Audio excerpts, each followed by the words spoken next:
गौरक्षक। 11 जुलाई 2016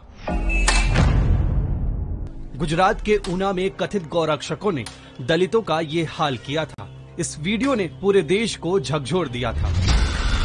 21 नवंबर 2022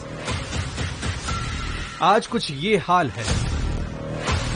ये video viral हुआ तो आंदोलन हुए, 43 आरोपी जेल गए। ये घटना केवल उन दलितों की ही नहीं बल्कि दलित राजनीति के लिए भी बेहद अहम साबित हुई। 6 साल पहले जो हुआ उसके बाद इस परिवार ने चमड़े का काम बंद कर दिया, धर्म बदल लिया, लेकिन जुलाई 2016 बार बार लौट आता है। क्योंकि जब भी आरोपी जमानत पर बाहर आते हैं फिर इन्हें पीटते हैं। मोटा समाधियाल पहुंचते ही सबसे पहले हमारी मुलाकात वाशरम सरवैया से हुई। जो हुआ था उसके दर्द से वो आज तक उबर नहीं पा रहे हैं। चमड़ा हम निकाल रहे थे मरी हुई गाय, और गाय को शेर ने मारी हुई थी। तो उस गौरक्षकों ने हमें ऐसा करके पीटा कि आप जिंदा गाय काट रहे हो। फिर बोल रहे हैं कि आप जिंदा क्यों गाय काट रहे हो, आप मुसलमान है, आप हिंदू नहीं। ऐसे करके हम लोगों को पीटने लगे और 2 घंटों तक वो जगह पे पीटा था हम लोगों को, 4 भाइयों को। वो गाड़ी में हम लोगों को 4 भाइयों को बिठा कर ऊना ले गए, पुलिस स्टेशन तक हमको पीटते पीटते ले गए 4 भाइयों को। पहले हमारे दादा भी काम करते थे, हमारे पापा भी काम करते थे, और हम 4 भाइयों को भी उस चमड़े में लगा दिया था। चमड़े निकाल कर बेच कर हमारी जो रोजगार और हमारी गुजरान चलाते हैं। वाशरम ने पूरे परिवार समेत 2018 में ही हिंदू धर्म छोड़कर बौद्ध धर्म अपना लिया था। ऊना में करीब 300 लोगों ने हिंदू धर्म छोड़ दिया।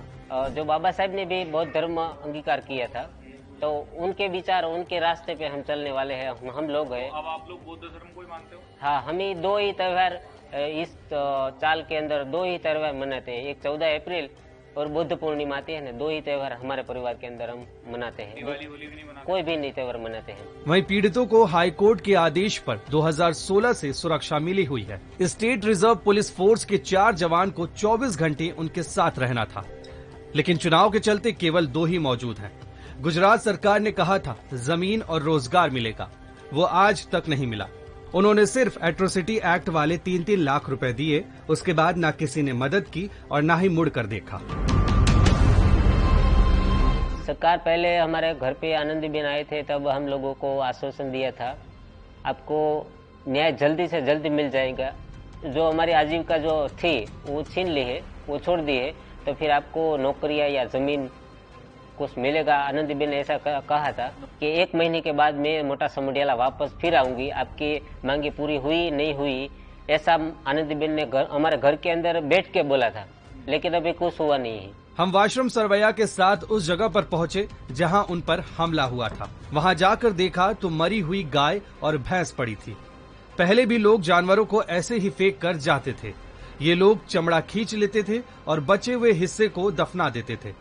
अब मरे हुए जानवरों को ऐसे ही फेंक कर चले जाते हैं। कोई जमीन में गाड़ने का काम नहीं करता।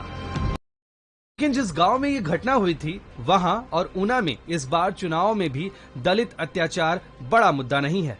2016 में ये बड़ा मुद्दा था। इससे बीजेपी को बड़ा नुकसान हुआ था और साल 2017 विधानसभा चुनाव में पार्टी 100 सीटों के अंदर सिमट गई थी और कांग्रेस 77 सीटों तक पहुंच गई थी।